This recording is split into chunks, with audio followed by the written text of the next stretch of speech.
A mí también me parece. Además estamos los mejores, porque no sé quién está faltando de acá del grupo, pero hasta de Catamarca. ¿Quién está de Catamarca ahí? Se presente en el chat. Preséntense todos, chicos, porque mañana es el último día. No pueden venir, y la idea también es que se conecten entre ustedes. Y bueno, Hola, buenas tardes, Emma de Catamarca. ¿Cómo Emma estás? de Catamarca. Hola. Emma de nuevo. Algunos estuvieron ayer, así que entienden mi vincha. O sea, todos saben, ayer hubo una clase de origami, éramos casi 50 personas, todos haciendo mariposas y abejas. ¿No les parece? A ver quién estuvo en la clase, digan si les gustó o no lo de ayer. Fue jugadazo, porque no sé. Graciela, estás hablando y estás en silencio. Sole, ¿querés decir algo, Marisol? De ayer, ¿cómo fue? Para que los hombres no le tengan miedo, porque no sé, decíamos que hay muchísimos hombres que hacen origami. Y que es este arte del plegado del papel, que es una belleza. Eh, Sí, muy, muy interesante, porque es increíble el ingenio que tiene determinada gente para inventar esas cosas y muy didáctica además la chica que lo transmitió, muy interesante, me encantó, me encantó. Después entré en su Instagram a ver las cosas que presenta y son una delicadeza, las cosas que hace en papel esa chica, precioso. bueno, Así que fue todo promover tanto talento. aprender a asomarse a un mundo nuevo.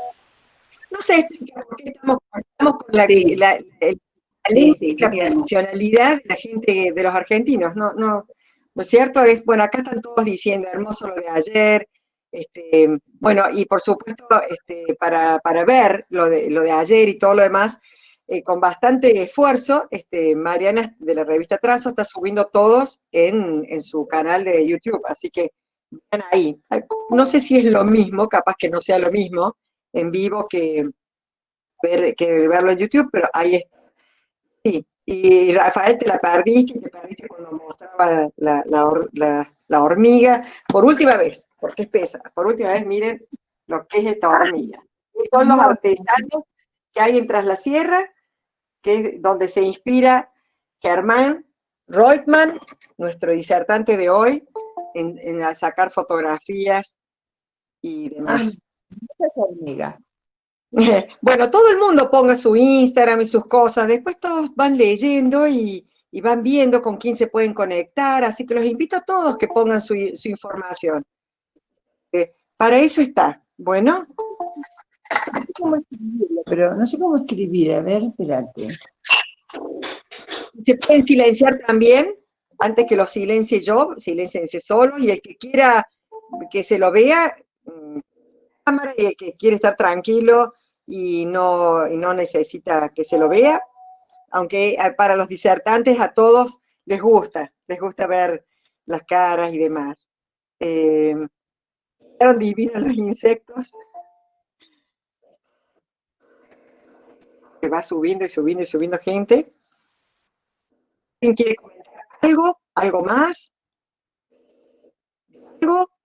Y si no, me parece que ya con casi 45 personas, 43 personas, ¿largamos? ¿Te parece, Germán? Mira, yo te regalo algo, a ver si les regalo la floración del chañar, a ver si se ve bien ahí. Tremendo. ¿Qué regalas? Pero tengo un espectáculo de abejas.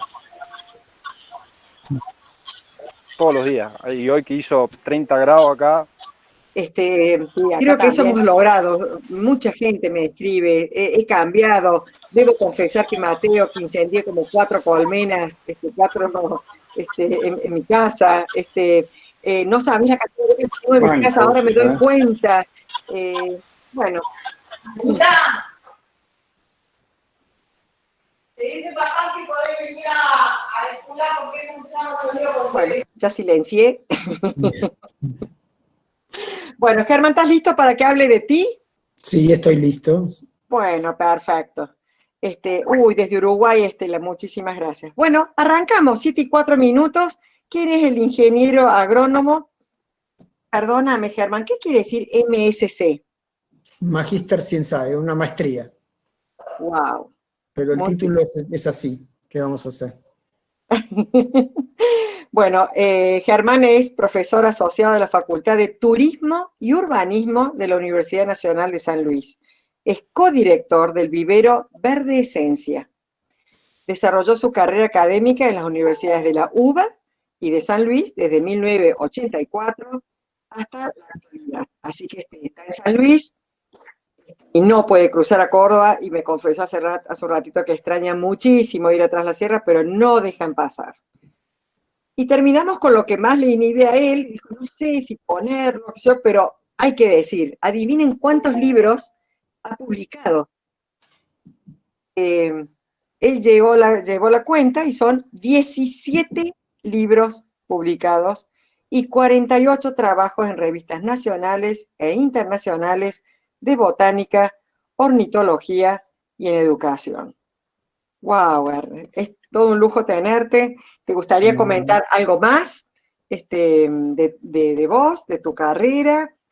No, en realidad, a ver, tuve la suerte de toparme con grandes profesores, con grandes profesionales, con los cuales pude trabajar y pude interactuar, aprender muchísimo de todos ellos, tanto en la Universidad de Buenos Aires, en la Universidad de Salta, en viajes que tuvimos la suerte de hacer por toda la Argentina. Y bueno, y de a poco con cada uno de ellos fui aprendiendo distintas cosas, algo de botánica, un poco de insectos, un poco de ornitología y así. Y yo me siento más un naturalista. Los títulos, bueno, llegaron, están ahí, los tengo guardados, pero en realidad mi formación, o por lo menos lo que intento, es ver a la naturaleza como un todo. Bueno, y hoy vamos a hablar un poco sobre eso.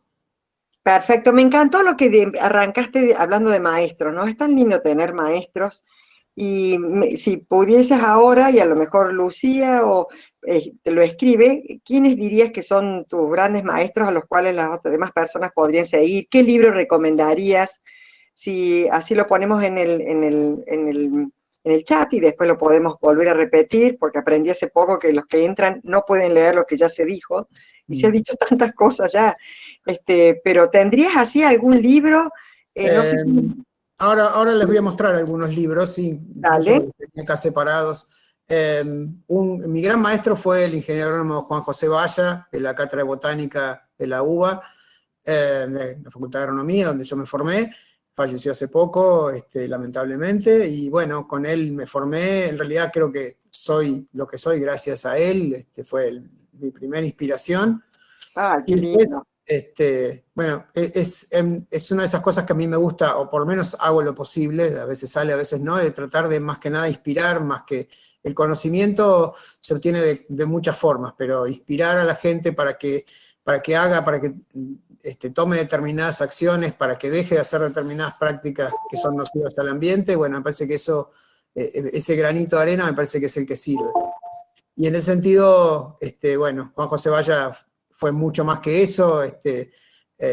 Aprendí sobre plantas, sobre astronomía, éramos compañeros de pesca, así que bueno, hemos disfrutado muchísimas cosas. Después, alguien que también falleció hace un tiempo, Roberto Neumann, del INTA Cerrillos en Salta, con el cual tuvimos la suerte de, casi sin conocernos, a la media hora darnos cuenta de que casi que éramos amigos entrañables, que teníamos mucho en común, especialmente las plantas. Qué lindo. Mucho y aprendí muchísimo de las plantas del norte. Después, bueno, Andrea Cocucci, del cual ustedes lo tienen ahí en la universidad en Córdoba, y Gabriel Bernardello, con los cuales también interactué mucho. Bueno, uno de los tantos libros de Andrea, de Flores del Centro Argentina, que ya tiene 3 tomos. Ah, qué belleza. Sí, ese es un libro, la verdad que muy lindo. Andrea también es coautor de otro muy interesante de los efíngidos de Argentina, las mariposas nocturnas. Después, Luis Volkmann, con sus libros de mariposas serranas, con Ezequiel Núñez Bustos, que realmente es una persona que sabe muchísimo de mariposas. Y bueno, y después, bueno, muchos de los profesores que yo tuve en la facultad, Julián Cámara Hernández, me voy a olvidar de muchos, Rolando León, de la Cátedra de Ecología, con el cual también tuve la suerte de viajar por distintos lugares de Argentina. Son muchos, y me siento agradecido a todos ellos. Precioso. Y no pensé mencionar libros, pero ¿siempre los tenés al lado tuyo esos libros o Sí, estaban mi en tus planes? biblioteca está llena de libros, todo el tiempo estoy leyendo, releyendo, mirando, bueno, ahora estaba preparando este seminario que después vamos a hablar del tema de mariposas, entonces estaba con todos estos libros, con de Maravillas Aladas, los libros de Cobal, de Pablo de Mayo, de Árboles, que me acompañan siempre, Árboles del Centro Argentina, y bueno, y así, todo el tiempo los libros me rodean, por suerte. Y además, bueno, soy de esos que a donde voy compro libros. Se ve que sí. Muy bien. Bueno, lamentablemente vamos a comenzar con el PowerPoint, y digo así porque, bueno, vamos a dejar de vernos.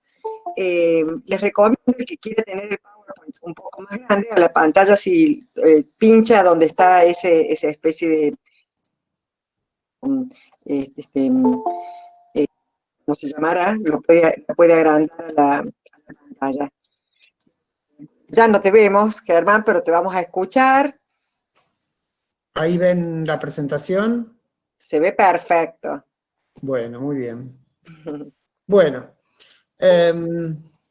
vamos a hablar entonces un poco sobre este tema de las flores y sus amigos. En realidad, de lo que fundamentalmente vamos a hablar es de una palabrita, vamos a explicar un poco qué es la polinización, que fundamentalmente son las diferentes maneras en que las plantas se comunican con otros seres vivos. Lo primero que tenemos que entender es que las plantas tienen vida fija, no se pueden mover, no saben caminar. Es una de las cosas buenas que tenemos, que es que no se nos escapan a ningún lado, se los pueden morir, se los pueden enfermar, pero quedan siempre ahí. A diferencia de los animales que se mueven, andan de un lado para el otro. Entonces, las plantas a lo largo de la evolución generaron una serie de estructuras para poder comunicarse entre ellas, para poder reproducirse, utilizando distintos medios. En algunos casos el viento, el agua, y en la mayor parte de las plantas comenzaron a utilizar a otros vivos, a las abejas, a los picaflores, a las mariposas, etc. Y de eso precisamente es de lo que se trata esta charla. Vamos a tener que empezar por cosas muy básicas, como cuáles son las partes de una flor. ¿Alguno se acuerda cuáles son sus partes? A ver, ¿querés que escriban en el chat algo así para que te impresionen? No sé si pueden escribir. Acá hay dos personas que dicen que no te pueden ver. No sé qué será, pero yo puedo. A ver si alguien no puede ver. Claro, acá dice Patricia, salgo y vuelvo a entrar. Bueno, mientras tanto, ¿quieren nombrar algunas cosas? O la palabra más difícil que se acuerden de las flores, si quieren escribir. El cáliz, corola, androceo, gineceo. Bien. Algunas palabras terribles como monadelfo, sinfiandro, algunos de los que estudió botánica seguramente alguna vez las escucharon. Estigma, bueno, acabo de poner, bueno. Estigma, bien. Bueno, pero básicamente una flor está formada por eso que mencionaban. Un lugar que es el receptáculo, que es en donde se unen todas las piezas de los diferentes ciclos, y los ciclos, el ciclo de cáliz, la corola, el androceo, que es la parte masculina, y el gineceo, que es la parte femenina. Nos vamos a centrar inicialmente en la parte masculina y la femenina, porque de eso se basa la polinización. La parte masculina está formada por los que llamamos estambres. Los estambres, el número de estambres puede ser 1, medio, o pueden ser un montón, cientos, es muy variable. Lo importante es que cada uno de esos estambres tiene una zona que se llama antera, en cuyo interior se encuentran o se van a formar los granos de polen. Ahí las podemos ver. Ahí están cerradas todavía. y si pudiéramos hacer un corte transversal de la antera, podemos ver que tiene 4 sacos, se llaman sacos polínicos, y en su interior, en este caso la antera todavía no está madura, se están formando los granos de polen. Cuando estos granos estén maduros, estos dos sacos y estos 2 sacos se van a unir y se va a producir lo que se llama la dehiscencia o apertura de la antera. Ahí podemos ver esos mismos estambres que veíamos antes ya abiertos y con el polen en el exterior. Bueno. Divina. El polen es un polvito muy pequeñito. Ahí podemos ver una microfotografía precisamente del polen de esta azucena. Así es en detalle el polen que veíamos recién. Y existen muchas formas y tamaños de polen diferentes, dependiendo del tipo de polinización. Algunos, como estos, que tienen como 2 sacos, parece una nave espacial extraterrestre, estos son de pino, son polinizadas por el viento, y otros, como estos que están acá, son de, por ejemplo, de farolito. Hay varios así de ese estilo. Estos son de pastos, que son como pelotitas bien lisas. Bueno, como pueden ver, hay bastante variedad de granos de polen. Esta parte externa, que es la más espectacular, nos permite incluso identificar a veces géneros o incluso hasta especies simplemente viendo polen. Hay personas especializadas que son palinólogos que pueden identificar a los granos de polen de una muestra de cualquier tipo, ya sea muestra en el aire, puede ser una roca en la cual se hayan depositado en el momento en que se formaba, cuando era una roca volcánica, puede ser en el fondo de un lago, y entonces pueden identificar qué granos de polen estaban presentes en determinados momentos. Hay una parte de la palinología que estudia cómo eran los climas antiguamente, pueden datar los sedimentos que hay, decir, bueno, este sedimento tiene 50 millones de años, 20 millones de años, lo que sea, y saber qué plantas había en ese momento, en ese lugar. ¡Ay, increíble lo que estás diciendo! Y lo que tienen los granos de polen es que esta parte externa es de una sustancia, se llama esporopolenina, que es prácticamente indestructible. Entonces, aunque la parte interna del grano desaparezca, la marca que dejan, por ejemplo, en una roca, supongamos se produce una erupción volcánica, la roca está solidificándose, todavía es líquida, y los granos de polen se depositan afuera, los que están cerca de las plantas que están por ahí, y queda la marca, como si hiciera se llama la impronta, del grano de polen en la roca, y se pueden llegar a identificar a partir de eso. O sea, perdóname, la conclusión es que hay un tipo de polen para cada tipo de planta. Sí, cada planta tiene un tipo, una estructura de polen diferente. A veces las diferencias son muy pequeñas y son plantas emparentadas, pero son completamente diferentes. Una huella digital, dice Javier Souto. Sí, prácticamente es así. Sí. Bueno, pasamos ahora a la parte femenina. La parte femenina es lo que llamamos el gineceo. El gineceo está compuesto por unas piezas que se llaman carpelos, no importa demasiado ahora.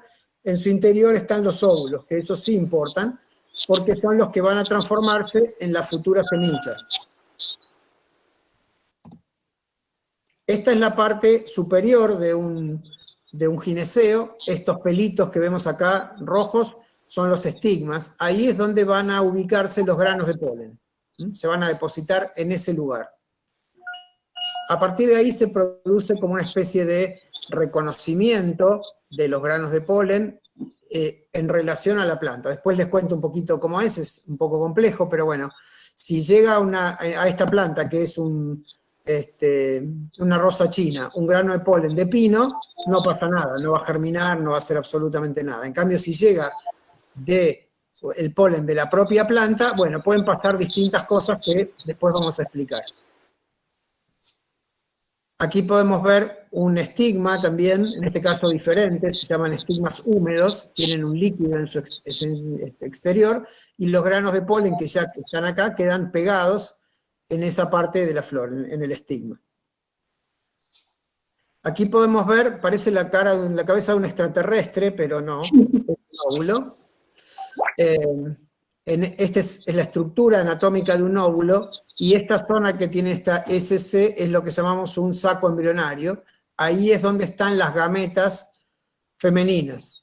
Ahí es donde se va a producir un proceso que se llama fecundación, que va a dar origen después al embrión, y el óvulo se va a transformar en semilla. La polinización, y ahí vemos una pequeña animación, es básicamente eso, el viaje de los granos de polen desde la parte masculina, o sea, desde las anteras, hasta el estigma de la parte femenina, del gineceo. En general, la mayor parte de las plantas tratan de evitar que el polen que llegue acá sea el de la propia flor, sino que prefieren que venga de otra flor diferente. ¿Por qué? Porque eso genera variabilidad. Si no, lo que tendríamos es lo que se conoce como autofecundación, y esta autofecundación generaría individuos prácticamente iguales a la planta madre. Mientras que si el polen viene de otra planta, de otra planta, la probabilidad de que tenga otros genes, algo diferentes, es lo deseable. Entonces muchas plantas tienen diferentes mecanismos, hoy no tenemos tiempo de verlos, pero muchas plantas evitan la autopolinización. ¿Se entiende hasta ahí? O sea que el rol del estigma es fundamental. Sí, el rol del estigma es el que dice qué polen va a seguir viaje, qué parte, digamos, ahora lo vamos a explicar, si va a seguir viaje y va a llegar hasta el óvulo o no. Ahí se produce un reconocimiento, y ese reconocimiento generalmente es genético. Dice, bueno, es como si le preguntara, ¿quién es tu papá y quién es tu mamá? Al polen. Y entonces el polen le dice, bueno, mi papá es tal, mi mamá es tal, bueno, son distintos de los míos, listo, te dejo pasar. El otro viene y dice, no, pero yo soy tu hermano. No, si vos sos mi hermano no te dejo pasar. Bueno, esas conversaciones suceden a la altura del estigma. Ahí vemos precisamente estigmas de distintas flores, con todos los granos germinando, ¿sí? El grano se queda en el estigma, pero se produce, después vamos a ver un detalle, un tubo polínico. Aquí se ven miles de esos tubos polínicos que van a entrar y van a llegar finalmente hasta el óvulo. Acá en se ve uno en particular que viene viajando, hace todo este viaje. A veces piensen que hay flores que tienen 10, 15 centímetros de estigma. Bueno, el tubo polínico tiene que hacer todo ese viaje. Durante ese trayecto, por supuesto que los tejidos del estigma lo van alimentando para que viaje, para que haga todo ese viaje hasta el óvulo. Ahí vemos bastante bien un grano de polen comenzando a germinar, ¿sí? Hay varios acá que están germinando. Todos estos que están germinando es porque el estigma les permite germinar, porque son de polen de origen distinto a el padre y la madre de este estigma. Germán, acá te están felicitando por las fotos, dicen que quieren ese lente macro, ¿es tuyo?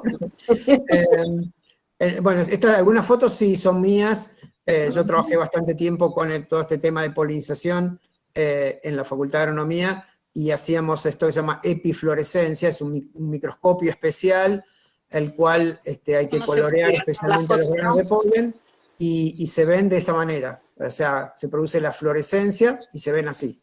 En este caso, esto está teñido con una tintura especial, colocados en un medio para que germinen. Es un medio con azúcar, y acá en este caso se puede ver bien el grano de polen y el núcleo de la célula, que es la que va finalmente a producir la fecundación. Ahí podemos ver algunos óvulos, cómo es la estructura, y en este caso se ve el grano de polen que se deposita acá porque el estigma es cortito, digamos, el viaje del tubo cuando llega a esta zona que es el saco embrionario. Acá lo podemos ver. O sea que este es el viaje que hace desde el que entra al óvulo hasta el saco embrionario. Esto es en mora, en la morera. Germán, una pregunta. ¿Sí? Pregunta, ¿quiere decir que el polen está vivo? Las células que componen el polen están vivas, sí, por supuesto. Tiene 2 células que están vivas, sí. La viabilidad del polen Una vez que sale de la planta pueden ser a veces algunos días, en algunos casos algunas horas, pero durante un tiempo sí están vivos. Después, si no llega a destino, si no llega a los estigmas, finalmente las células mueren. Claro, es como un cromosoma, digamos, o perdón, No, son células, o sea, tienen bueno, la mitad del juego de cromosomas, ¿no? Porque ahí antes de todo este proceso se produce lo que se llama meiosis, en donde queda la mitad de los cromosomas. Es un equivalente, un grano de polen, a un espermatozoide. Claro. ¿Sí? Si se quiere. Lo único que en vez de ser una sola célula, tiene 2 o 3. Bueno, y el resultado final, una vez que se produce la fecundación, la fertilización y el desarrollo del ovario, es esto, los frutos. El objetivo fundamental de la planta es reproducirse. De nuevo, las plantas no pueden moverse, entonces necesitan que sus hijos sí lo hagan, y entonces para eso aparecieron las semillas.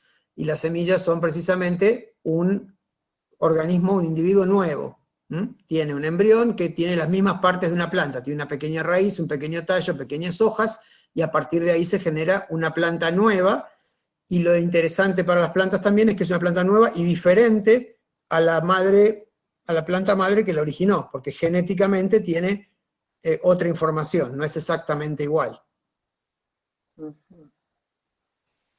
Bueno, y los que hacen posible este proceso son precisamente los insectos, o por lo menos los que llamamos visitantes florales, así en sentido amplio, no necesariamente son insectos. Pero bueno, estos son los encargados de transportar el polen de una flor a otra, de una planta a otra.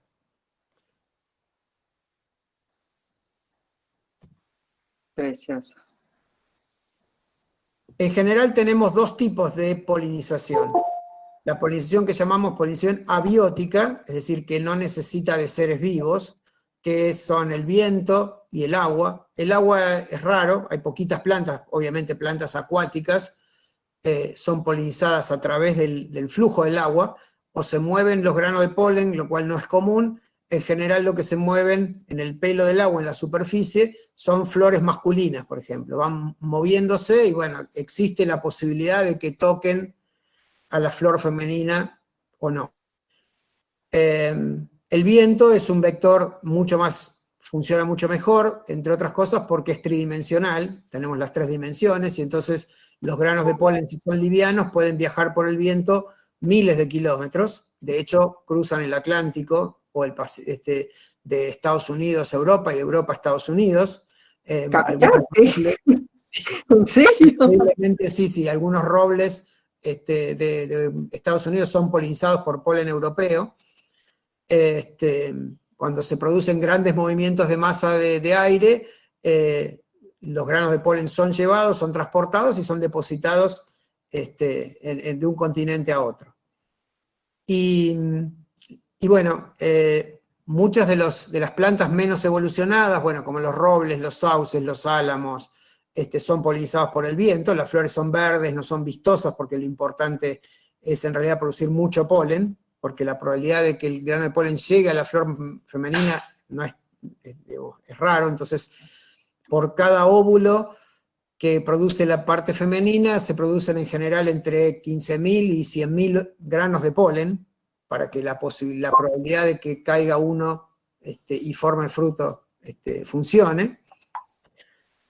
Y después otro grupo de plantas, como son los pastos, que si bien son bastante evolucionados, es como que volvieron a utilizar el viento como vector. Entonces todos los pastos que tenemos, incluyendo muchos de nuestros cereales, el trigo, el maíz, centeno, cebada, etc., son polinizadas por el viento. Y después tenemos de la que vamos a hablar hoy fundamentalmente, que es la polinización biótica, es decir, donde intervienen los amigos de las flores, como dijimos en el título. Los distintos animales, insectos y algunos vertebrados.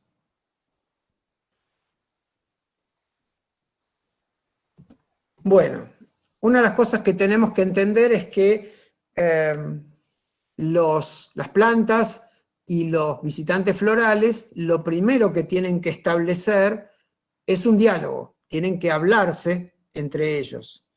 Pero las plantas no hablan, al menos nosotros no las entendemos, hablan a través de sustancias químicas, pero no a través de sonidos, y los insectos y demás, si bien cada uno genera sus sonidos, probablemente tampoco entiendan a una planta que les digan, vení, por favor, llévate mi polen. Entonces, para que esa relación suceda,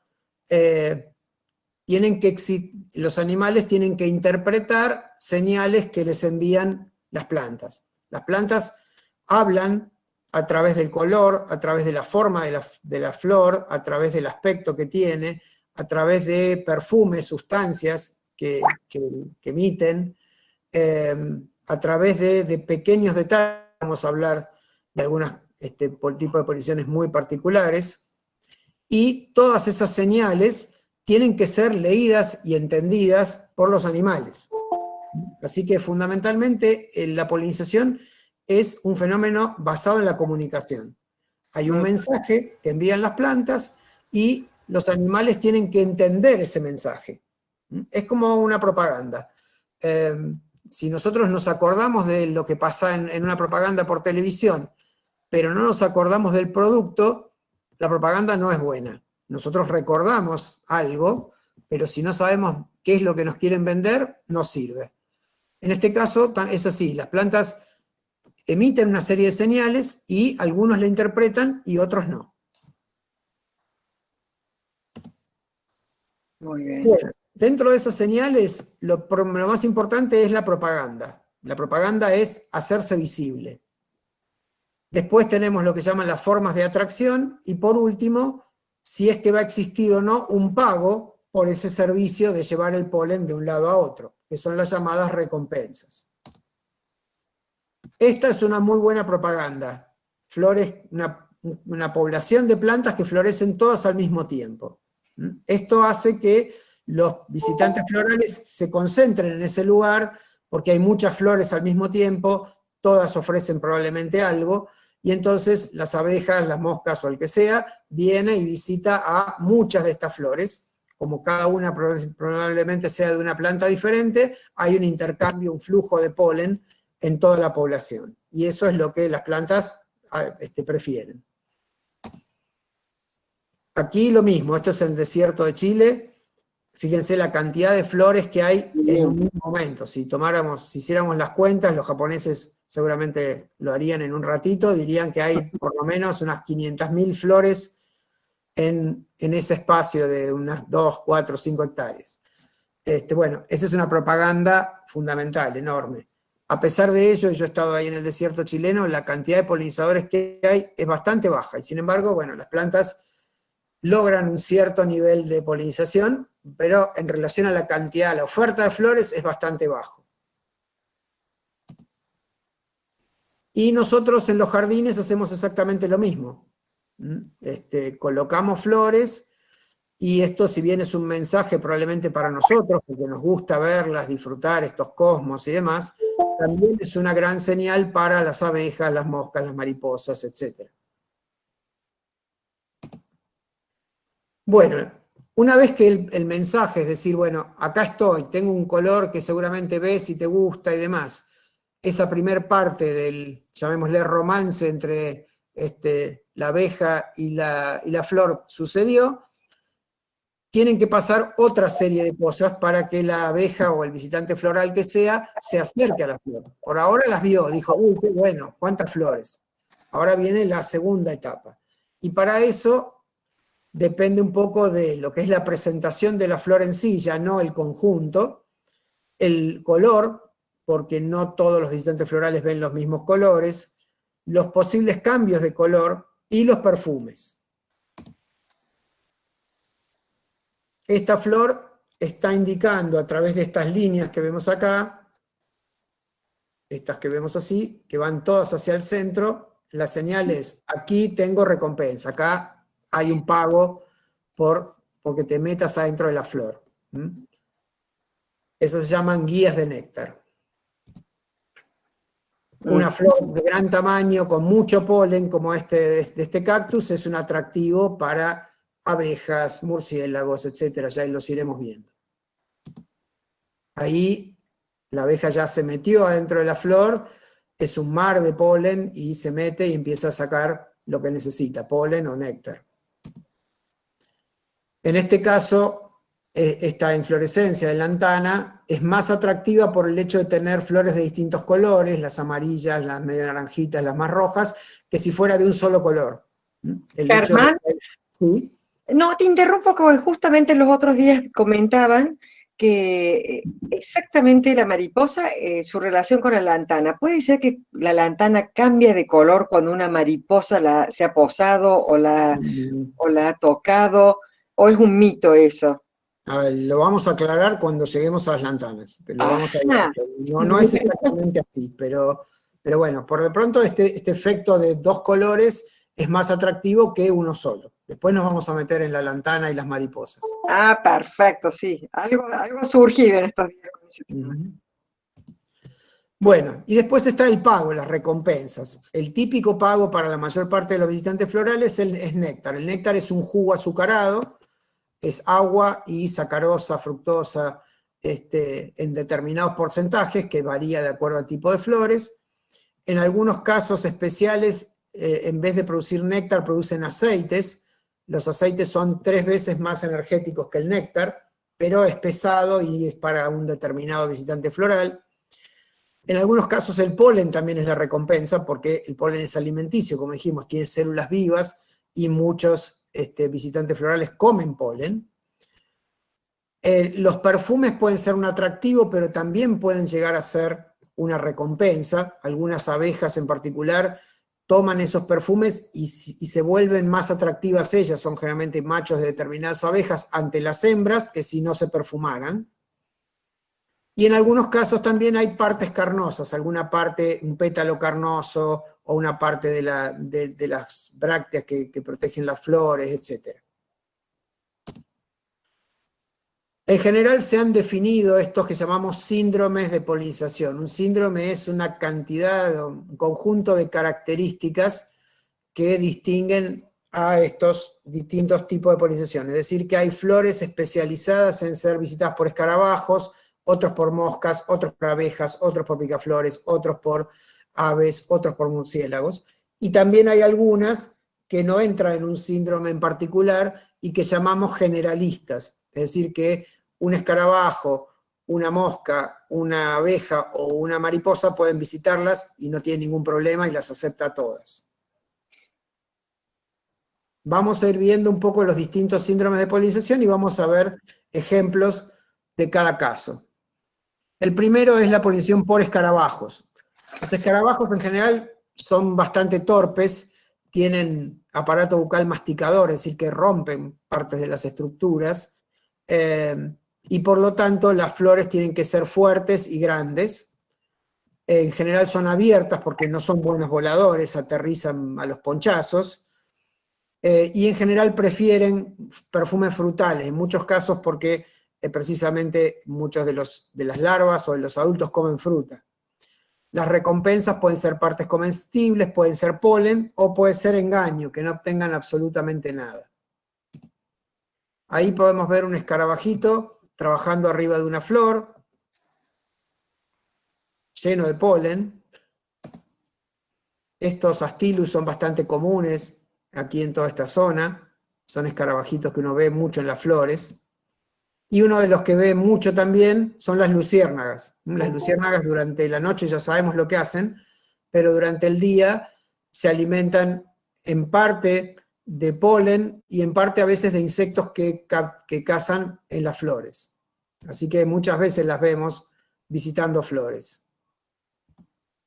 Ahí está metida la cabeza dentro de una flor de oxalis. Estos también, los que llaman 7 de oro, son bastante comunes en primavera, verano. También suelen comer polen o partes de las flores. Este es un caso particular, es una orquídea que es común en toda la zona de sierras, Pteroglosaspis, y este escarabajito chiquito es su único polinizador. Es un escarabajito de unos 3-4 milímetros que se mete adentro de la flor y la poliniza.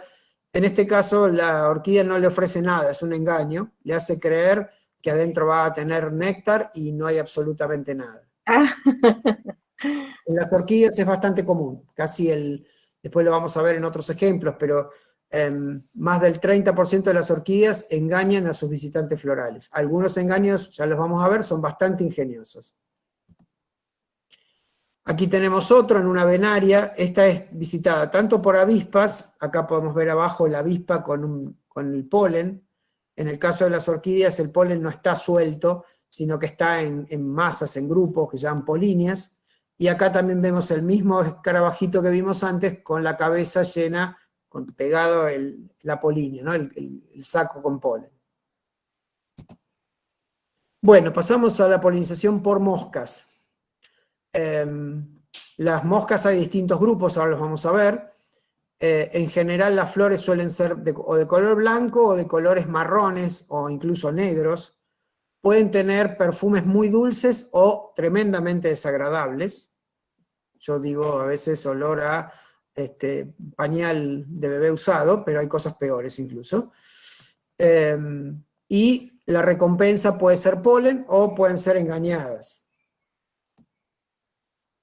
Las moscas tienen, ahí las podemos ver, estos tremendos ojos compuestos. Cada puntito que vemos acá es un ojito, tienen miles, tiene una visión increíble, casi en 360, y bueno, no son muy lindas que digamos, pero son bastante útiles. Este grupo de moscas parecen abejas, en realidad se parecen a las abejas para que no sean atacadas por las aves.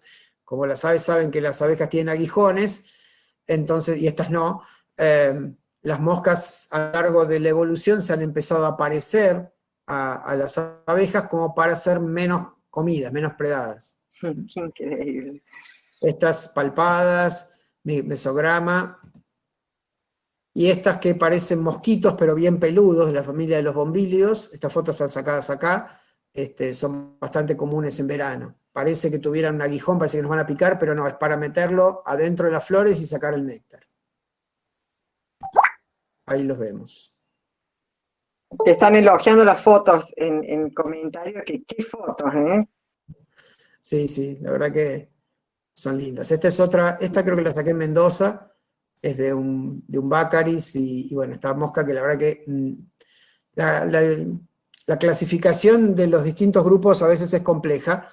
Yo no soy entomólogo, sí he trabajado con entomólogos, especialmente con abejas, después les cuento un poquito, pero identificar a partir de fotos las familias o los géneros de muchos insectos es bastante difícil, salvo que sea algo muy común o muy fácil de identificar.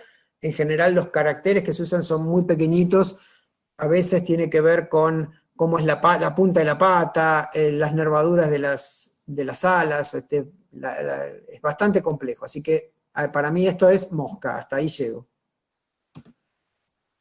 Ahí vemos otra, estos son los Eryngium, y está ahí, bueno, arriba una abejita pequeña, y abajo esta mosca bien grandota, también es un sílfido.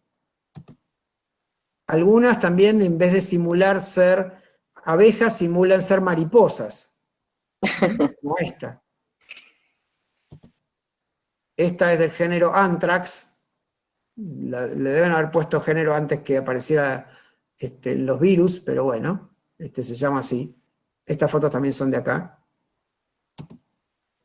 Y estas que parecen escarabajitos también son moscas, de la familia de los viviónidos, son bastante comunes por todos lados. Bueno, algunas de las plantas polinizadas por moscas son las aristoloquias. Las aristoloquias, que le llaman muchas veces milhombre o flor de patito. Muchos dicen, es una planta carnívora. No, no es carnívora. Hay que desmitificar un poco esas cosas. Sí es cierto que es rara, que tiene un color curioso, que tiene una forma rara, pero de ahí a que sea carnívora es otra historia. El mecanismo de polinización es bastante curioso. Muchas de ellas tienen olor feo o tienen olor como a, si lo puedo definir de alguna manera, caldito nor, el caldito de verdura, bueno, una cosa así. Si uno mete la nariz en la flor, tienen esos olores. Algunos no, algunos son directamente caca. muy feo. Pero bueno, es precisamente para atraer a las moscas. Además tienen estos colores negros, marrones, que dijimos que son atractivos para las moscas. El mecanismo es que las pequeñas mosquitas entran por este tubo. Acá lo ven, hay una serie de pelitos que le permiten entrar, pero que no le permiten salir. Entonces, las que entran el primer día pasan una noche encerradas acá. Si ya traían polen de otra flor de Aristoloquia, van a polinizar, porque la parte femenina que está acá, estos son los estigmas, está receptiva. Si no, se quedan acá, las anteras, que son estas que ven acá, se abren durante el amanecer. Una vez que las mosquitas se llenaron de polen, estos pelos se deshidratan y pueden salir. Entonces pasaron una noche ahí adentro, pero nadie se comió a nadie, ¿no? Sí pasa que, bueno, si uno abre las flores es común encontrar las mosquitas, pero no se las comieron, sino simplemente las usan, las dejan dormir una noche ahí y después las liberan. Esta Aristoloquia argentina, por ejemplo, es muy común en la Sierra de Córdoba. Todas estas Aristoloquias tienen los mismos mecanismos. Bueno, dentro del orden dípteros, que son las moscas, también están los mosquitos. Estos son machos, y los machos sabemos que no nos pican, porque se alimentan de plantas, se alimentan de savia en general. Pero algunos de ellos también polinizan, visitan flores y se alimentan de néctar. Ahí podemos ver uno. Acá las fotos no son muy buenas, pero bueno, se ve el mosquito visitando una orquídea en este caso, y que en el aparato bucal, acá se quedan pegados los grupos de polen, las polinias. Si bien esta no es una planta nativa de Argentina, la muestro porque es un caso bastante curioso. Mucha gente tiene estas flores, muchos dicen son cactus, no son cactus, son de otra familia, son asclepiadáceas o araposináceas, se llaman estapelias o guernias, hay varios géneros de plantas que son originarias de Sudáfrica, los cactus son prácticamente exclusivamente americanos, y estos son de desierto también, pero pertenecen a una familia diferente. Las flores tampoco se parecen a las de los cactus, como pueden ver tienen 5 pétalos y tienen estos colores y formas raras, y bueno, cuando están abiertas, si uno mete la nariz en la flor, el olor es muy feo. Y las moscas lo saben. Así que llegan ahí creyendo que esto es una, si se fijan parece como carne, como si fuera algo, una herida de un animal, y entonces se acercan al centro de la flor y dejan sus huevos. Ahí los vemos, los huevos de las moscas, ¿sí? Van a nacer las larvitas y demás, pero se van a morir. Simplemente lo que pasó antes es que estas moscas al acercarse acá se llenaron de polen y lo van a transportar, se lo van a llevar a otra estapelia y de esa manera polinizan y las pobres larvitas se van a morir cuando la flor se caiga. Es un poquito cruel, hay un engaño importante, pero bueno, para la planta funciona. Esta es una arácea nativa del norte y centro de la Argentina, Gorgonidium.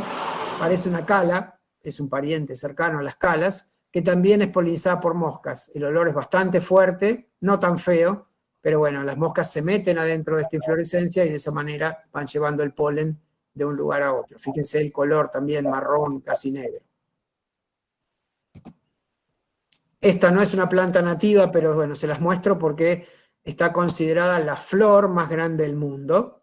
Una rareza, son de Asia, son plantas que son parásitas, o sea que lo único que se ve una vez que salen son parásitas de raíces, son las flores. Por eso pueden gastar en hacer una flor muy grande, porque no tienen hojas, no tienen nada, viven de otras plantas. Cada uno de estos que son los pimpollos es casi una pelota de fútbol. Ahí pueden ver para compararlo el tamaño que tienen las flores. También producen un olor muy, muy feo y son polinizadas por moscas, como estas. No hay en América de esas, Germán. No. Tenemos algunas, digamos, parásitas como los prosopanches, pero las flores son mucho más pequeñas. Y también lo único que sale son las flores y también son de color marrón y son polinizadas por moscas. Pero bueno, de este tamaño así no. Qué bárbaro este tamaño. Sí, sí, es una cosa realmente increíble. Sí. Bueno, y acá tenemos una mosquita que tiene toda una historia bastante curiosa. La mosquita está sobre un hongo y esto que tenemos acá es una polinia de una orquídea.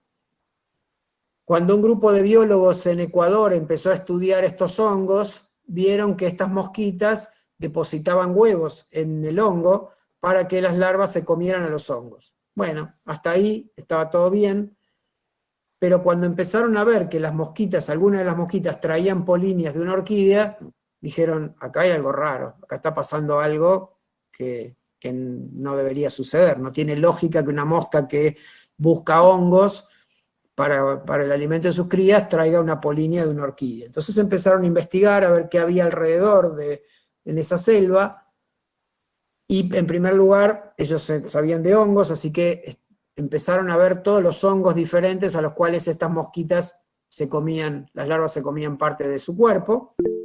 Empezaron a ver cómo eran, fíjense cómo son las fructificaciones, y empezaron a ver algunas orquídeas en esa zona. Las orquídeas estas en particular tienen nombres bastante curiosos. El género Drácula, que no hace referencia al conde, pero hace referencia a los dragones. Y el conde Drácula, en realidad, su nombre viene de alma de dragón. Pero los investigadores de los últimos 80, 60, 70 años, después de haber leído el libro de Drácula de Bram Stoker, empezaron como a ponerle nombres curiosos a estas orquídeas, y entonces esta famosa Drácula Nosferatu, que hace referencia al diablo, hay una Drácula diabólica, hay una Drácula transilvánica, aunque son de Ecuador, no de Transilvania, hay una Drácula Vlad Tepes, que era el nombre original del conde Drácula, y así. Muy jodones los orquideólogos. Pero bueno, lo importante en este caso, más allá del aspecto que parece como una especie de diablo, si se fijan acá los cuernos, los ojos y todo lo demás, es esta parte de la orquídea que se parece bastante, y en esta foto se ve un poco mejor, a justamente el hongo. Se parece bastante a ese hongo el cual estas mosquitas buscaban. Además de parecerse, lo han certificado, esta parte, este labelo, la parte de la flor, produce una sustancia química volátil idéntica, la misma sustancia que produce el hongo. Entonces la mosca cree que este es un hongo en el cual sus larvitas se pueden llegar a alimentar, así que se mete por acá, pasa por acá atrás, se lleva las polinias, no encuentra un lugar donde poder nidificar, donde poder poner los huevos, pero bueno, ya hizo el servicio de la polinización y se va a otra flor y cae en el mismo truco y demás. Lo curioso de esta relación es esto, de que una orquídea y un hongo produzcan la misma sustancia química. Bueno, acá hacemos una pausa.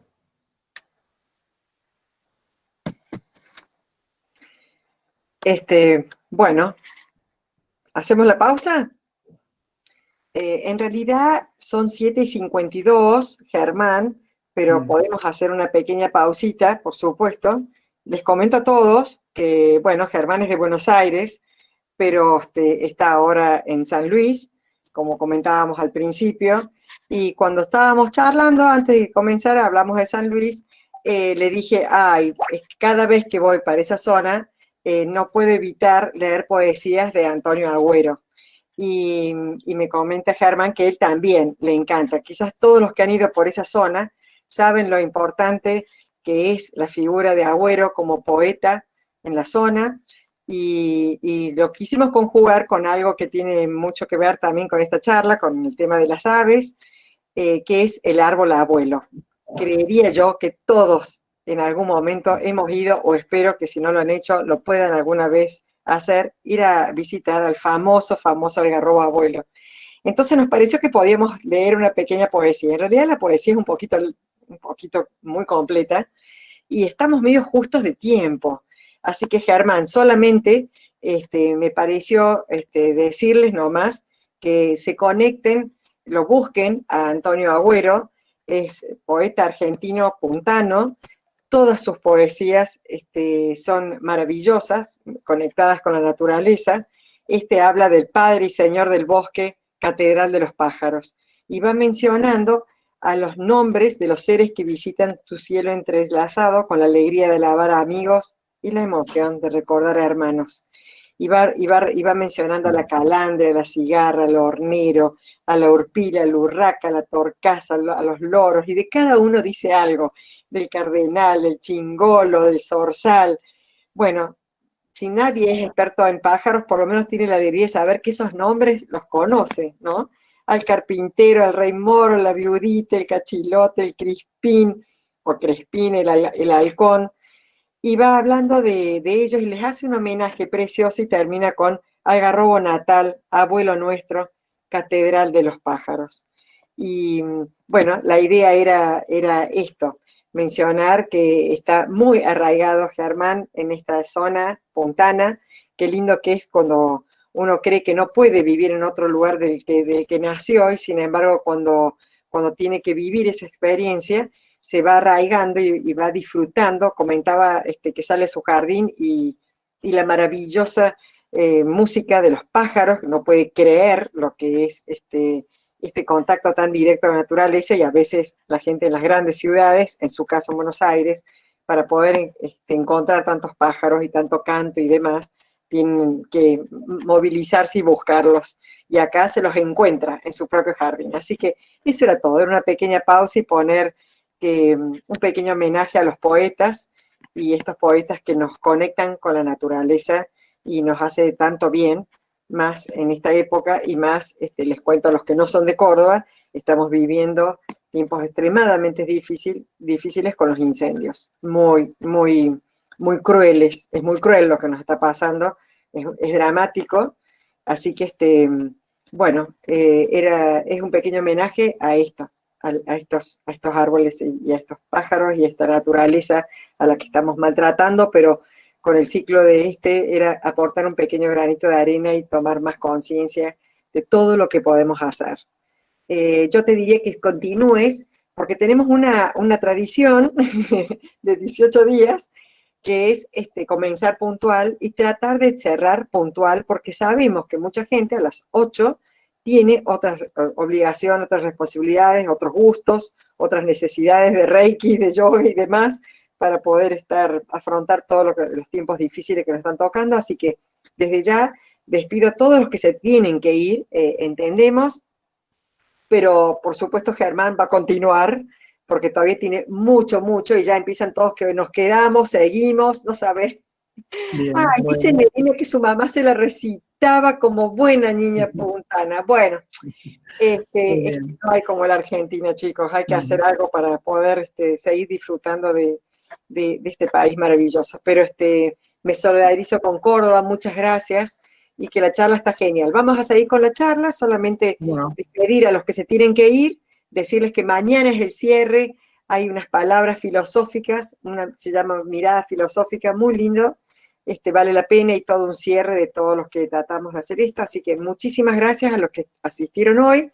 Quiero decirles que estoy muy emocionada, porque no solamente veo mucha gente que quiero, mucha gente que la he querido en estos días porque nos han seguido, pero así con una fidelidad total, pero además quería contarles a todos, no sé, a menos que se haya retirado, entre nosotros se cuenta la presencia de Lucía Cane. Si supieras, Lucía, lo que me emociona que estés.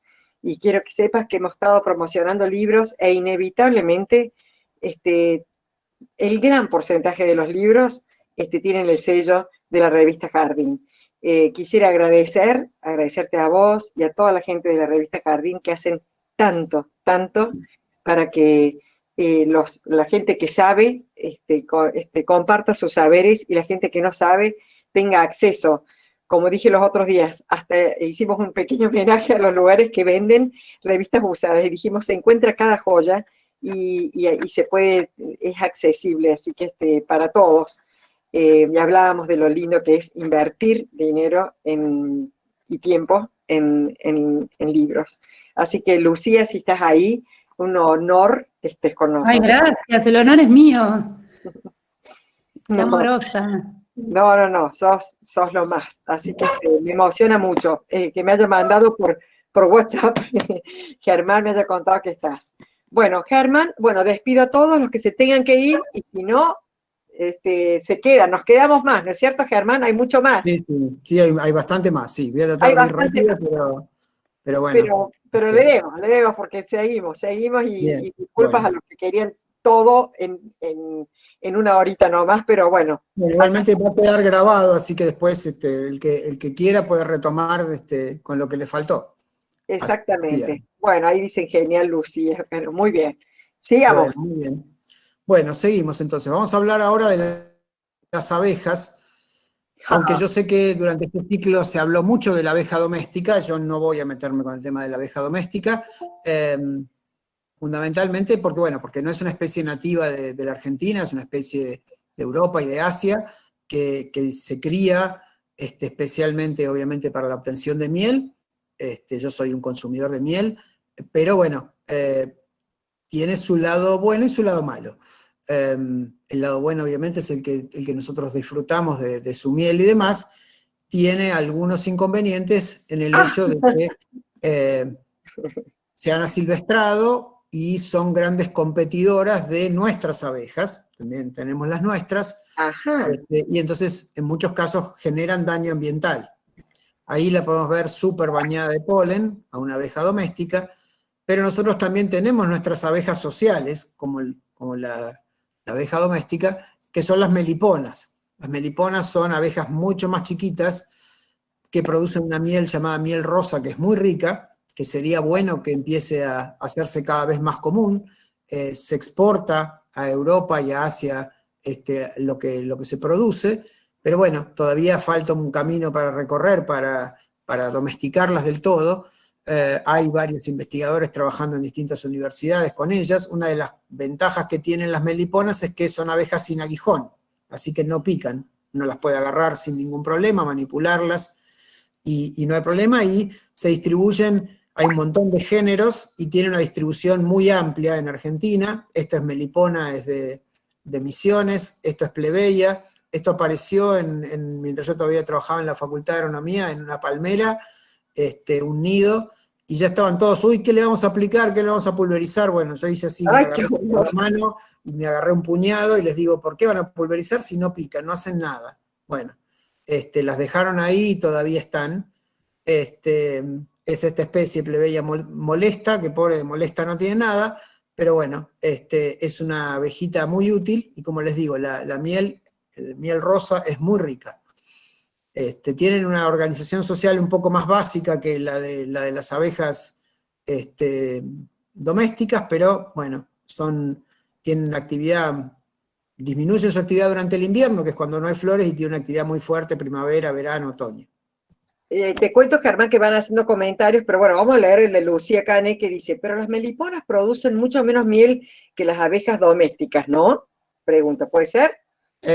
Producen menos porque en realidad no se las cría, o sea, no les dan las facilidades que tienen la abeja doméstica. Por supuesto que al tener un volumen más pequeño de cuerpo producen un poco menos, pero ya hay varios proyectos, incluso en toda la zona de las Yungas y en Misiones, en Corrientes, en Formosa, para producción. Lo que tiene también es que tiene un porcentaje mayor de azúcar, la miel, o sea que se puede llegar a diluir, o se puede llegar digamos, uno tendría que usar un poco menos que la miel de abeja.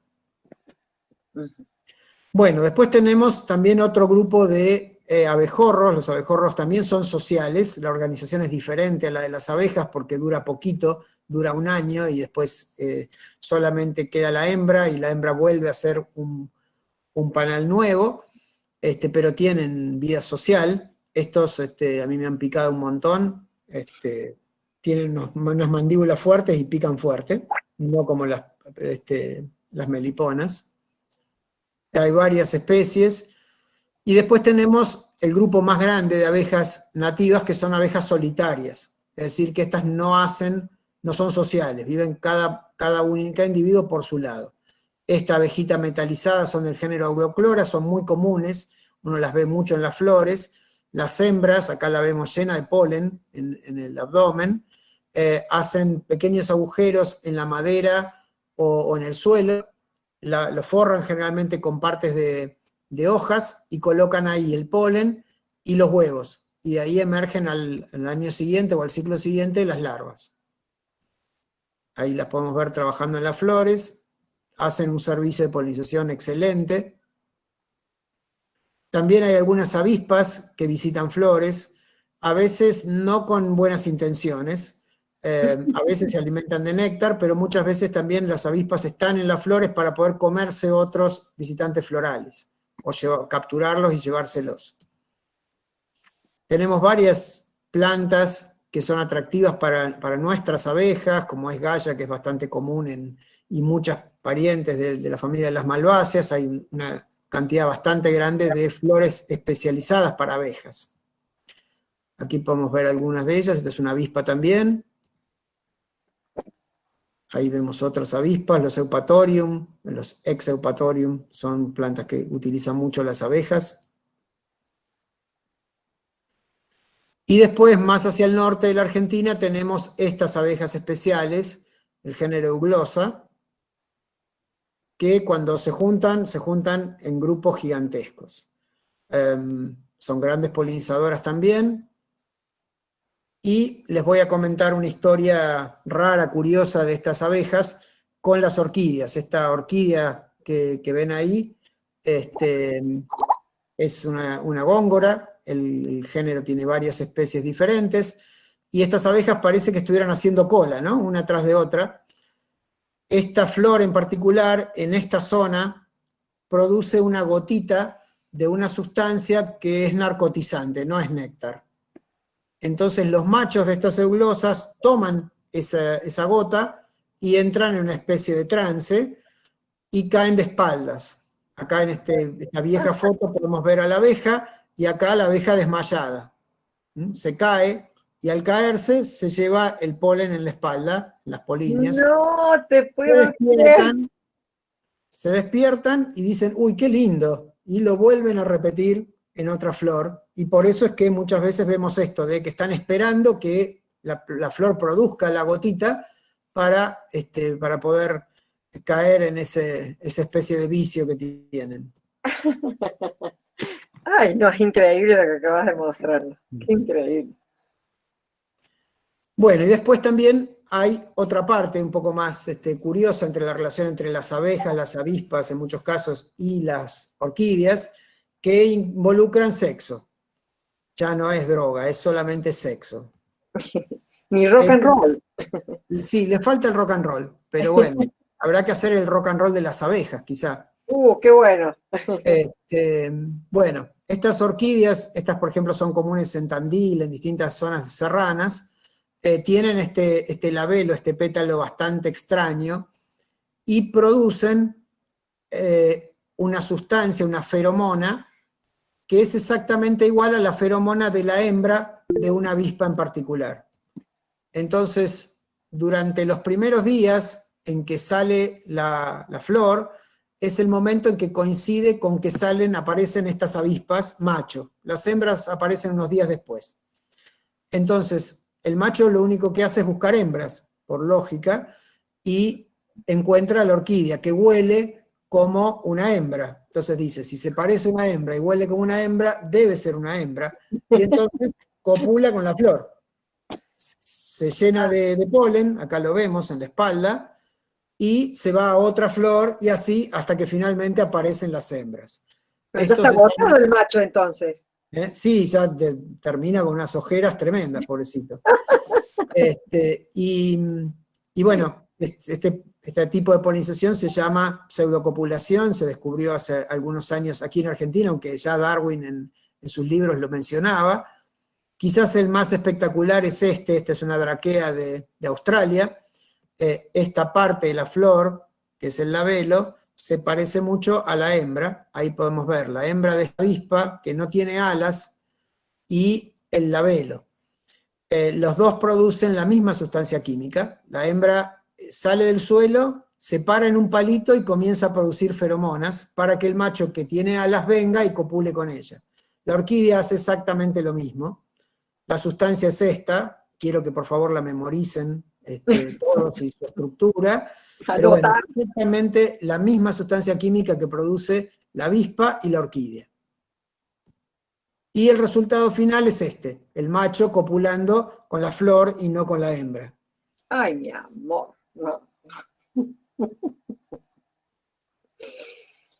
Bueno, las orquídeas son especialistas en engaño, como pudimos ver, y en este engaño intervienen otras plantas, no solamente las orquídeas. Esta es una planta que es bastante común aquí en la zona de sierras, el género Heteropteris, y hay algunas más, que en vez de producir néctar en esta zona del cáliz, que se ve como brillante, ahí producen aceites.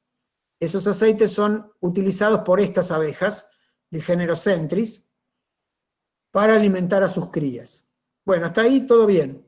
La abeja, la planta que no es una orquídea. El problema es que estas abejas, además de visitar a las plantas que sí tienen recompensa, visitan, medio inexplicablemente, a la flor de patito, a los oncidium, que acá también en las sierras tenemos, a estas. La conclusión que se ha observado es que las visitan a pesar de no tener ningún tipo de recompensa, porque las confunden con las flores de estos Heteropteris y demás. Creen que son la misma, nosotros no las vemos distintas, pero ellas las ven muy parecidas, y entonces se meten en la flor tratando de sacar aceite que no tienen, y de esa manera la polinizan. Ahora bien, ¿cómo se sostiene esto? Bueno, se sostiene a través de un engaño bastante complejo. Y el engaño es que las flores en una población de, 40 o 50 plantas de Oncidium, ninguna es igual a otra. Si fueran iguales, probablemente las abejas con su memoria las detectarían y entonces dirían, no, esta ya sé que no tiene recompensa, no la visito. Entonces, la estrategia de esta orquídea es que todas las flores y todas las plantas tienen flores levemente diferentes. Entonces, ante la duda, las abejas las visitan y se produce la polinización. En este caso, el tipo de engaño se lo llama maquillaje. Germán, acá pregunta Catalina Harrison, dice, ¿podrás explicar cómo se llega a esto, la evolución paralela? No sé si es muy largo o podés sintetizar la respuesta. Sí, lo puedo sintetizar. Normalmente esto sucede, digamos, el origen de este tipo de engaños sucede en zonas tropicales.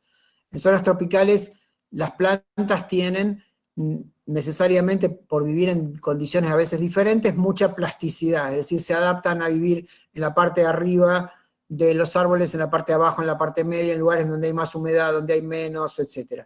Esa plasticidad, junto con la presión de selección que generan las abejas, el hecho de que las plantas estas que no producen recompensa tienen necesariamente que interesar a las abejas para poder sobrevivir, para poder pasar a una generación nueva, es que a lo largo de probablemente unos 2, 3 millones de años se produjo este efecto, en donde las poblaciones que sobreviven son las que tienen flores levemente diferentes. Si todas fueran clones, si nosotros clonáramos, hiciéramos división de matas, si pusiéramos 100 orquídeas en un ambiente natural y todas son exactamente iguales, probablemente se extinguirían, o seguramente no darían fruto. Mientras que si son levemente diferentes, sí. No sé si se entendió.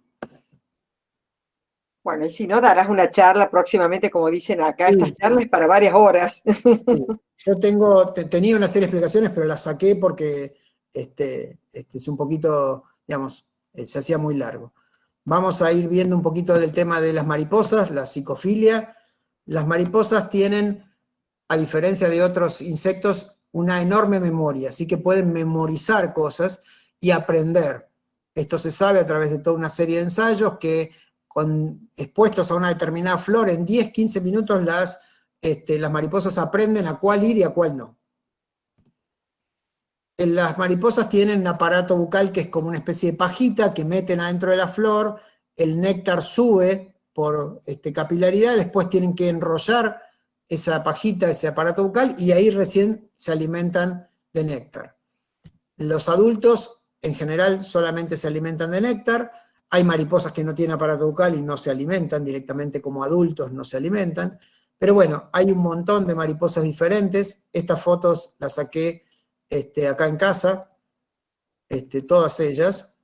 ¿Qué tal, Sí, Salud? este Mira. año, en esta planta en particular, en el Eupatorium, conté más o menos 30 especies, en 10 días, 15 días. Bueno, y entramos en el tema de la lantana, que hoy preguntabas. Sí. Lantana cámara, la forma común, tiene flores que cuando se abren son amarillas y a medida que envejecen se transforman en anaranjadas, ¿sí? O rojas. Las amarillas tienen néctar y las rojas anaranjadas ya no tienen néctar, simplemente lo único que hacen es aumentar el efecto visual que habíamos hablado antes. Si uno tiene el trabajo, este verano lo llamo a que lo hagan, si tienen una planta de lantana en sus casas, y tómense el trabajo de durante media hora, 40 minutos, mirar a qué flores van las mariposas. Y uno va a ver que las mariposas van siempre a las amarillas. Acá ven el aparato bucal entrando en una amarilla, acá también. Simplemente, o hacer esto que hice yo, busqué fotos, puse mariposas lantana en Google y aparecieron todas estas fotos, algunas son mías, pero otras no, y uno ve siempre eso. Las flores a las cuales visitan son las amarillas. Las naranjas no les interesan. ¿Por qué no les interesan? Porque no tienen néctar. ¿Y qué fue lo que hicieron? Aprendieron. Aprendieron, ni bien salen y llegan a la primera planta de lantana, en unos 10, 15 minutos ya saben que las flores anaranjadas no tienen néctar, no vale la pena visitarlas, y solamente visitan a las amarillas. Además de las mariposas diurnas, también hay mariposas nocturnas. Esta planta no es nativa, es mexicana, pero es bastante común en los jardines, el famoso Don Diego de la noche, o uno de los Don Diegos, y este es visitado por mariposas nocturnas, los que llamamos esfíngidos. Mariposas bastante grandes que parecen picaflores, que liban en vuelo, que no se agarran de las flores, y los granos de polen, en este caso, de esta planta, tienen una particularidad. Ahí vemos una foto normal, y esta es una foto en donde tiene un filtro ultravioleta. Los granos de polen emiten en el fluorescente, entonces son visibles de noche, y esa es la manera de la cual las mariposas se encuentran fácilmente a estas flores. Otra de nuestras típicas flores de mariposas nocturnas es la barba de chivo. Y estas son las mariposas que la visitan. Tienen un aparato bucal, esta lengua muy larga. Son los casos más extremos. Este tiene 10 centímetros, pero en Madagascar existe una de estas mariposas que tiene 30 centímetros de aparato bucal. Estas son algunas de las que fotografié acá en esta zona, el género Manduca. Y algunas de las flores que suele haber precisamente para mariposas nocturnas, que son yuyos que vemos en los parques o en el campo. El Don Diego de la Además, te noche. hago una pregunta, aunque bueno, por el tema de la hora, pero recién, y estás muy a menudo mostrando flores de color amarillo. Entonces, Ricardo Pistelli pregunta, ¿por qué eso de que predominan las flores amarillas en el campo? ¿Tiene Las algo flores que ver con el color amarillo? Sí, el amarillo es uno de los colores que ven prácticamente todos los insectos. Hay colores, por ejemplo, el rojo, que la abeja doméstica no ve, otros no ven el azul, pero el amarillo lo ven todos. Es el color más popular, por eso es que es tan común. Y por el otro lado, los colores blancos son comunes para las flores nocturnas, como estas que llamamos yuyo sapo. Bueno, después tenemos la polinización por picaflores en particular, aunque no todo es picaflores. Pero bueno, plantas como el ceibo son polinizadas más por los boyeritos, que por los picaflores. Los picaflores las visitan, pero no se llevan el polen. En cambio, estos sí, se meten por debajo de la flor y la polinizan. Y después sí tenemos los picaflores. Bueno, el picaflor verde común, que es el que todos conocemos, que vemos durante primavera-verano. El picaflor barbijo, acaban de llegar, hace 2 días vi el primer macho. Estos migran y se van al norte de la Argentina y vuelven en esta época. El macho tiene unos colores realmente increíbles. Oh, sí, qué fotos, por Dios. Esta es la hembra. Y el picaflor cometa o rundum, que mencionaba también Agüero, ¿sí? Este permanece todo el año, lo que sí hace es que sube y baja, va más alto en las sierras, baja, en invierno está más en los jardines, en verano está más arriba y así. Un picaflor realmente hermoso. Agüero el poeta, aclaramos, ¿no? Sí, el poeta Agüero, tal cual. Y este es un visitante invernal, a veces aparece en nuestros jardines acá, es el picaflor rubí, es de la Patagonia, pero bueno, en invierno algunos individuos vienen hasta esta zona. Las flores de picaflores en general tienen forma de tubo y tienen néctar, sí o sí. Esta con esa curvatura es ideal precisamente para el picaflor de barbijo. La liga es un alimento muy importante, es una planta hemiparásita, pero es muy útil para los picaflores, o sea que es bueno no sacarlas de los espinillos, de los chañares donde uno las ve. Si bien la debilitan, nunca la matan a la planta, y son un recurso increíble, en primer lugar, para los picaflores, y los frutos también son alimento para varios de los marsupiales nativos, así que son plantas que hay que cuidar, que hay que dejar que hagan su ciclo en las plantas que parasitan. Esta le llaman flor de canario, canario rojo. La salvia, bueno, salvia guaranítica, tenemos varias de estas plantas para picaflores. Bueno, las puyas, en las zonas de sierras también. El peine de mono, también lo visita mucho el picaflor de barbijo. Siphocampylus, cuando uno sube en las sierras se los encuentra, especialmente a finales del verano.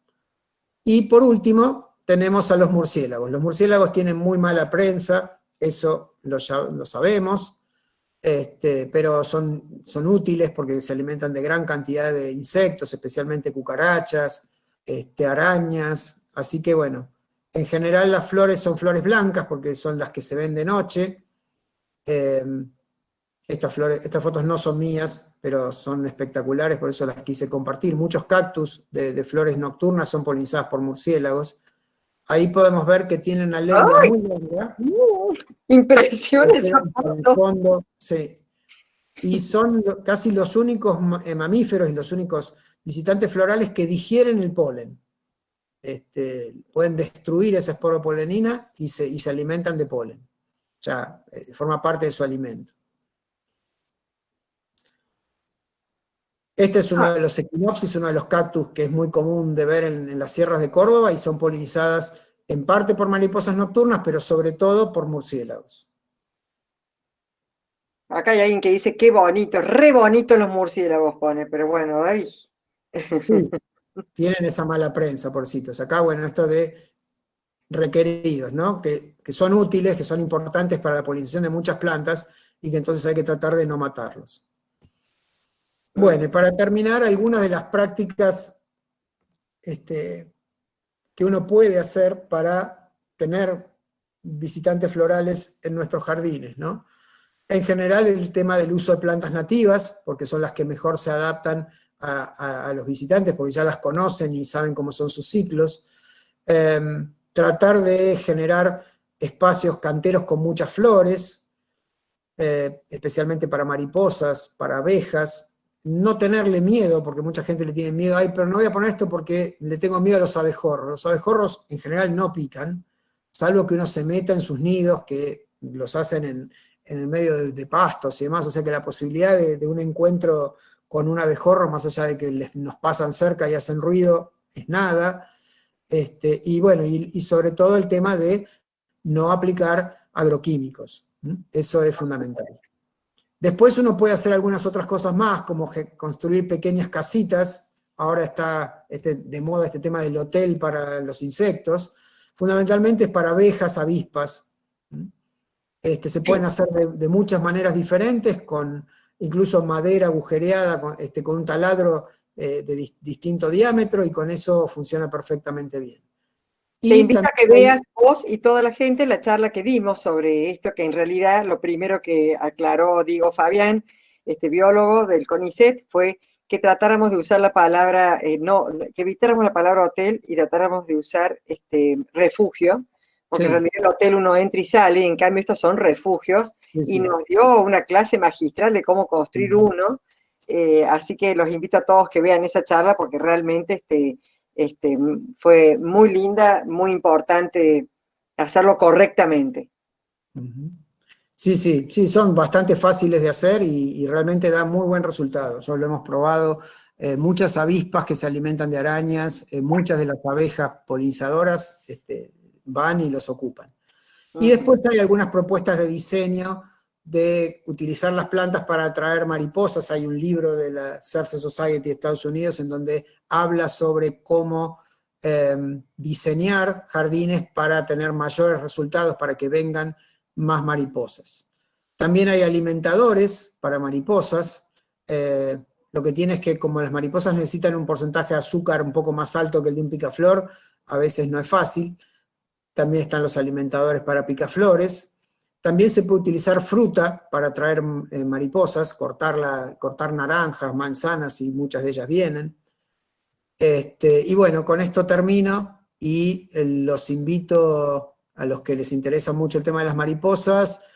Mañana y pasado damos un seminario intensivo con las chicas del ciclo de paisaje, cómo atraer mariposas a los jardines.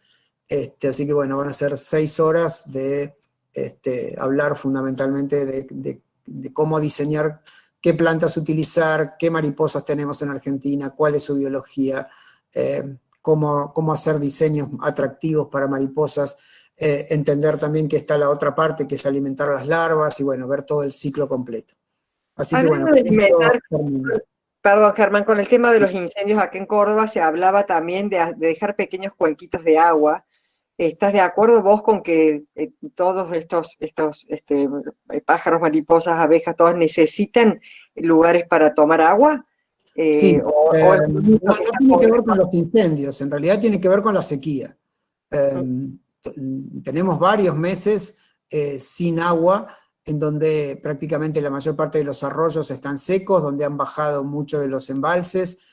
Yo acá tengo 3 o 4 pailas en el jardín con plantas, y la cantidad de abejas y avispas que vienen es tremendo. Ahora empezaron a florecer los primeros chañares, pero bueno, el agua es fundamental para ellos y para las aves también. Así que estás de acuerdo que dejemos cositas de agua, por supuesto que cuidar de los mosquitos, del dengue y demás, pero... Incluso con una paila así, digamos, un poco más grande, y plantas, prácticamente no hay peligro de que haya mosquitos, y sí es lugar donde puedan posarse y tomar agua. El tema a veces de los baldes y demás, si son de plástico, es que muchas veces se resbalan y se ahogan. Algo de cerámica, algo que sea un poco más rugoso, funciona mejor. Es menos probable que... Bueno, yo voy a invitar a la gente a que siga escribiéndole cositas, porque nuestro regalo a esta serie de charlas abiertas y gratuitas es regalarle al disertante sus comentarios, así que los invito a todos a que escriban en el chat todo lo que quieran poner, y si tienen algunas preguntas o algo, yo también le vamos a decir a Germán que después las lea, y les vamos a poner ahora el Instagram y todo lo demás, cómo comunicarse con él, con Facebook. Sigue usando Facebook, pero bueno, es la edad, chicos, así que así que tiene Instagram, tiene todo, y me encantaría que pusieran el volumen. Es la primera vez que nos sucede, Germán, que pasados 27 minutos de la hora oficial, hay 72 personas que siguen maravillándose con todo lo que estás diciendo y todo lo que nos estás mostrando y todo lo que hemos aprendido. No se puede creer. Cosas que en 18 clases no se han dicho, así que bueno, los invito a que levanten el volumen y te regalemos esto, que es tan lindo, que es escuchar aplausos de la gente que ha disfrutado. Bueno,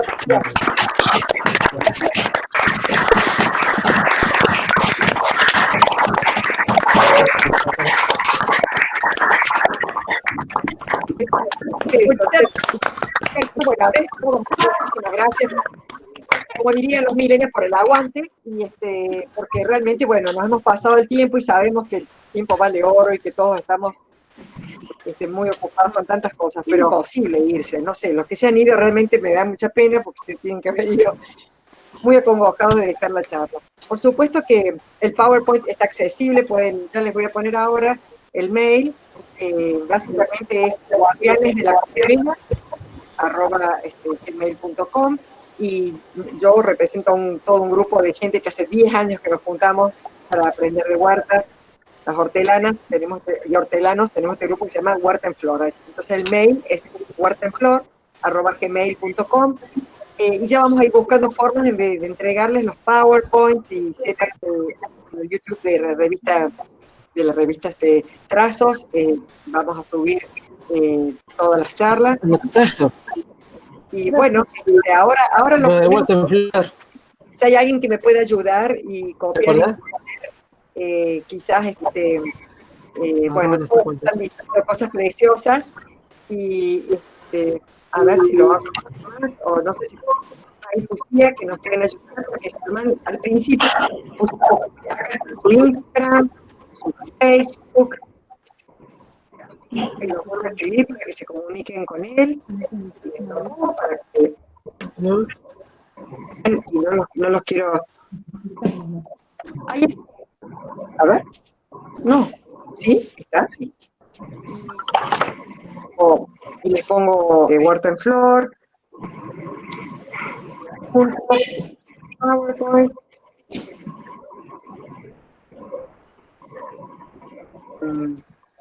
No me acuerdo, Lucía, si estás ahí, Lucía, ¿estás ahí? ¿Cómo era el de Guardianes de la Flor? Bueno, si no, bueno, estamos, este equipito, que somos poquitos, pero realmente muy agradecidos por el apoyo. Ya están puestos, Vicky. Ya están, Virginia, ya los estoy poniendo yo. Claro, con lo que aprendí, que la gente que entra por ahí, si no es, y por eso acabo de poner el YouTube de Revista Trazos y estoy por @guardianes de la colmena. Perfecto. Bueno, además está decirles, están todos invitados mañana. Muchos me dejan a Darío, Darío Carrizo, está Diego, está Lilian, que bueno, que interactuamos en distintas plataformas, algunas online, otras presenciales. Darío es alumno de la carrera de Parques, Jardines y Floricultura de la FTU de acá de la Universidad Nacional de San Luis, así que bueno, aprovecho. Bueno, Germán, te quería decir que hay alguien muy elogiado ahí, que estuvo contestando algunas de las preguntas, que se llama Facu Sariaga, ¿lo conoces? ¿Quién? Facu Sariaga. Sí, Facu fue alumno mío y somos compañeros y amigos de hace muchos años. Él tiene un vivero en Vicente López de plantas nativas y juntos administramos el grupo de Facebook de Plantas Nativas Argentina, que tiene bueno, muy presente, nos ha ayudado mucho. 55.000 miembros, así que es un grupo grande. Muy bien, bueno, 8:31. Cada uno tendrá sus cositas. Muchas gracias por haber estado, muchísimas gracias por haber apoyado este ciclo, que pensamos que iba a ser algo chiquito y se nos hizo grande y nos ha llenado de alegría. Bueno, cariños, como dice Sergio Astorga, hasta mañana. Bueno, espero que puedan seguirnos mañana con el cierre. Cariños a todos. Gracias.